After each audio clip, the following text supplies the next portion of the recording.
Sebelumnya kita telah belajar tentang sistem koordinat Kartesius 2 dimensi dan 3 dimensi.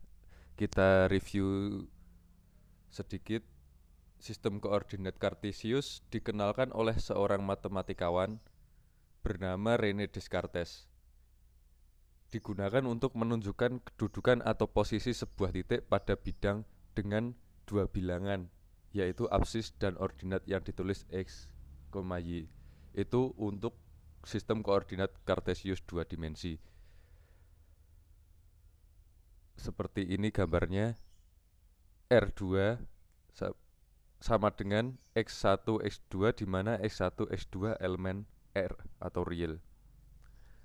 Pada sistem koordinat 2 dimensi terdapat 4 kuadran. Kuadran pertama, X dan Y-nya bernilai positif. Kuadran kedua, X-nya bernilai negatif sedangkan Y-nya bernilai positif.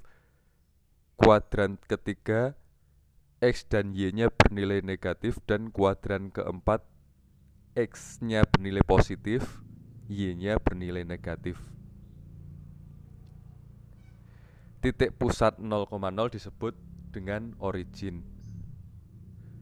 Pada gambar tersebut, pada gambar ini kita lihat contohnya yaitu titik P yang digambarkan dengan X-nya 3 dan Y-nya 5, sehingga posisinya seperti pada gambar berikut ini.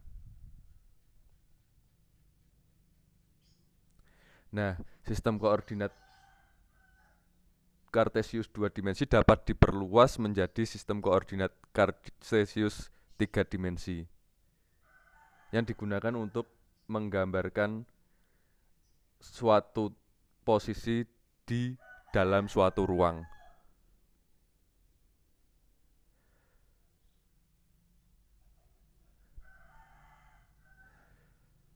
Biasa ditulis R3 sama dengan X1, X2, X3, di mana X1, X2, X3 elemen R. Nah, pada gambar ini ada 3 sumbu, yaitu sumbu X, sumbu Y, dan sumbu Z.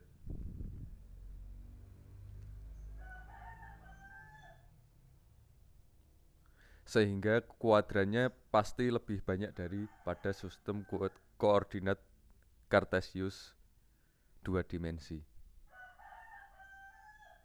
Seperti ini gambarannya untuk sistem koordinat 3 dimensi.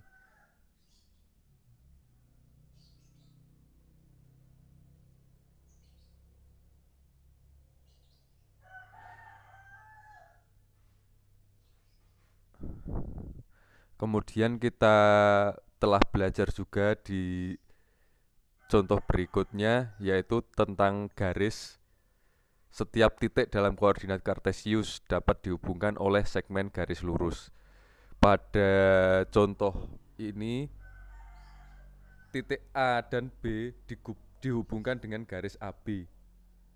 Titik A dan D dihubungkan dengan garis AD. Titik B dan C dihubungkan dengan garis BC, dan titik C dan D dihubungkan dengan garis CD. Nah, keempat titik tersebut, titik A, B, C, dan D membentuk suatu bidang pada sistem koordinat Kartesius yang berbentuk persegi panjang. Nah, kita bisa mencari sifat-sifat geometrinya, misalnya keliling atau luas pada bidang tersebut.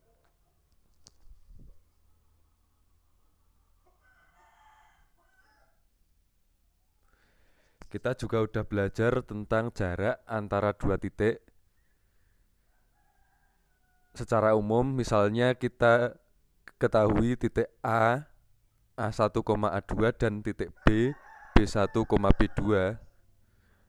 Panjang segmen garis yang menghubungkan keduanya dapat dihitung dengan teorema Pythagoras, yaitu AB kuadrat sama dengan A1 min B1 kuadrat plus A2 min B2 kuadrat.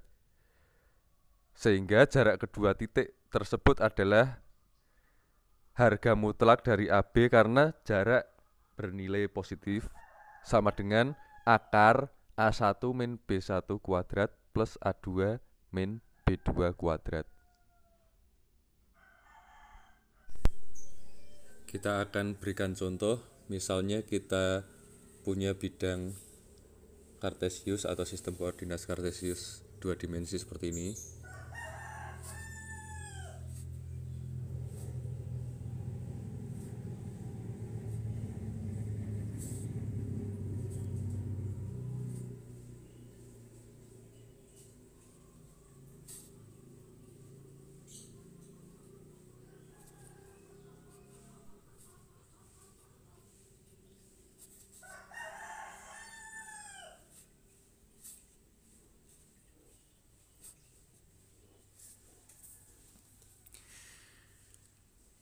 Misalnya akan ditunjukkan posisi dari titik A 1,2 dan titik B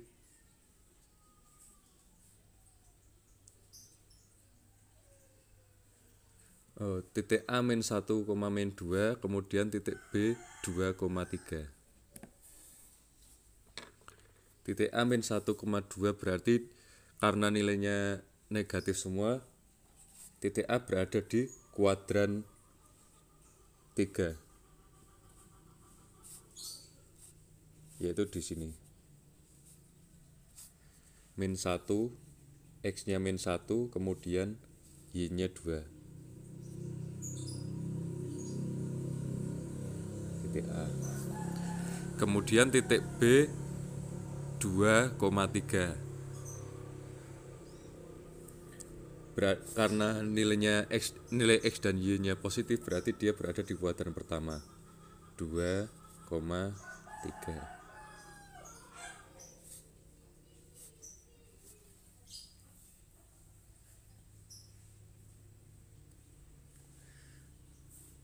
Ini adalah titik B. Titik A dan titik B dapat dihubungkan dengan satu garis lurus.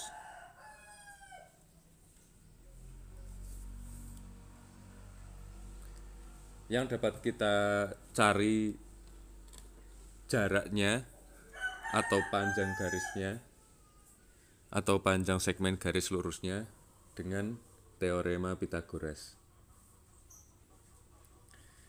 Nah, tadi kita sudah pelajari bahwa untuk mencari jarak A dan B yaitu akar dari A1 min B1 kuadrat plus A2 min B2 kuadrat.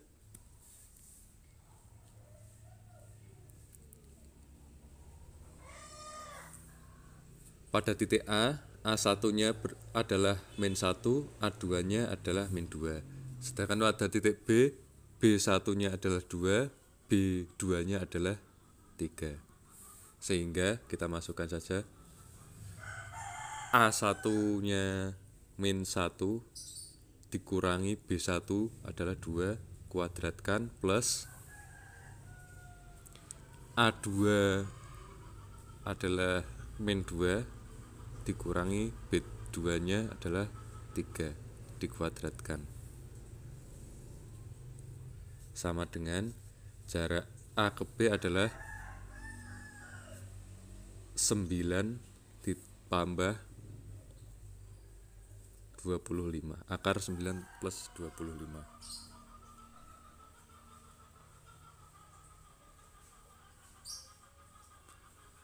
Sama dengan akar dari 34. Jadi jarak dari A ke B, dari titik A ke B adalah akar 34 satuan.